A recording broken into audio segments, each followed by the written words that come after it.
सोचिए कि नाथूराम गोडसे जेल के अंदर बंद है गांधी जी की हत्या में, और उसके बाद में वो अर्जी देता है गांधी जयंती पर और सरकार से कहे कि सर गांधी जयंती की छुट्टी दे दो, और सरकार भी कहे बिल्कुल बेटा मना ले, तेरी मर्जी।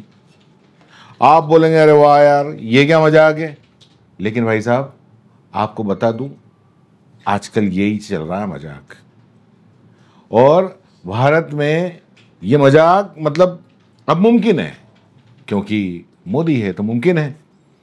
ये वो दौर है जहां पर बलात्कारी संत हैं और जो सवाल पूछे वो टुकड़े टुकड़े गैंग है।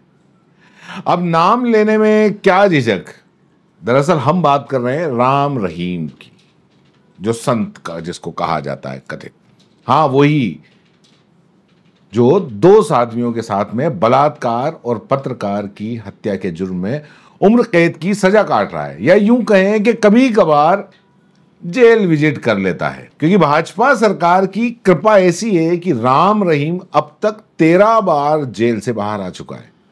फरलो और परलो तो अब लग रहा है जैसे सरकार ने उसका जो नेटफ्लिक्स प्लान है वो खरीद लिया है कि जब जी करे एपिसोड उसका रिलीज कर दो। मतलब आपको पता है ना कि फरलो कैदी का अधिकार नहीं होता, लेकिन राम रहीम के लिए फरलो का मतलब है फेस्टिवल ऑफर। गणतंत्र दिवस हो, डेरा स्थापना दिवस हो, राम रहीम बाहर। अब सरकार का अगला स्टेप शायद यह हो सकता है कि ब्रह्मचारी बलात्कारी छुट्टी योजना लॉन्च कर दे। अब सुनिए सरकार का लॉजिक। सरकार का लॉजिक है, अरे भाई वो संत है, सेवा करता है। जब संत है, सेवा करता है, तो बलात्कार क्या ऐसे ही कर दिया? मतलब सेवा किसकी? बलात्कार पीड़िताओं की आवाज कुचलने की सेवा, या लोकतंत्र के मुंह पर थप्पड़ मारने की सेवा? अगर सरकार को इतना ही प्रेम है तो राम रहीम को भारत रत्न दे देना चाहिए।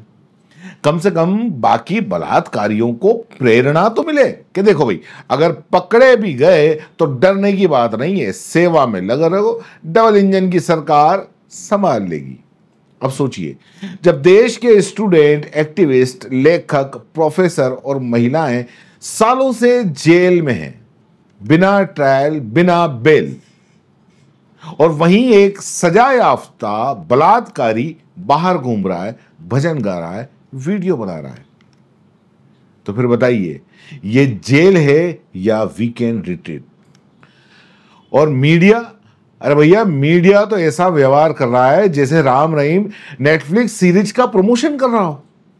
आज शाम 7 बजे राम रहीम लाइव। कोई सवाल ही नहीं, कोई हैरानी नहीं, सिर्फ चाटुकारिता और टीआरपी और गोदी। कमाल है। बात यही नहीं रुकती। राम रहीम के स्वागत में हनीप्रीत लंबे काफिले के साथ में जेल के दरवाजे पर आती है। नेता शर्मा जाए ऐसा जलवा लगता है। डेरे में पहुंचते ही राम रहीम भक्तों का वीडियो बनाता है उनके लिए और संदेश देता है, प्यारी साध संगत जी हम फिर से सेवा में हाजिर हैं। प्यारे साध संगत जी फिर से आपकी सेवा में हाजिर हुए, और ये महीना स्थापना महीना है, स्थापना माह बोला जाता है, तो इसकी आपको बहुत बहुत बधाई हो, बहुत बहुत आशीर्वाद। और साईं जी के सेवा का महीना है ये, आप सब जानते हैं, तो इसमें सेवा करनी है। और हाथ जोड़ के विनती वही है कि आपने अपने अपने घरों में रहना है, अपने अपनी जगह पे रहना है, जैसे आपको जिम्मेवार कहेंगे उसके अकॉर्डिंग आपने चलना है। तो सारी संगत भी हमें बड़ा गर्व है, सारी संगत मानती है, तो भगवान आपको घरों में बहुत बहुत खुशियां दे और दया में रहमत से नवाजे, और जो बच्चे मानते हैं उनको और ज्यादा खुशियां दे। आशीर्वाद। कमाल है भाई साहब, सेवा में हाजिर है या देश के माथे पर कलंक है, कुछ तो तय कर लो। अब आखिरी सवाल, जब सरकार बार बार एक बलात्कारी को संत साबित करने में लगी है तो फिर असली संतों को लेकर क्या सोचे देश? क्या बलात्कार धर्म का नया कर्म है या फिर हत्या राष्ट्रीय सेवा योजना का हिस्सा है? मोदी जी, जब आपको इतना ही प्रेम है राम रहीम से, या आपकी इन राज्यों की सरकारों को इतना ही प्रेम है, तो झंझट क्यों? सीधे भारत रत्न दे दीजिए, लाल किले से ऐलान कर दीजिए। ये है न्यू इंडिया का नया संत, डबल इंजन वाला बलात्कारी। जय श्री राम रही। नारी शक्ति को करा उत्थान, बलात्कारी को दो सम्मान। सही बात है।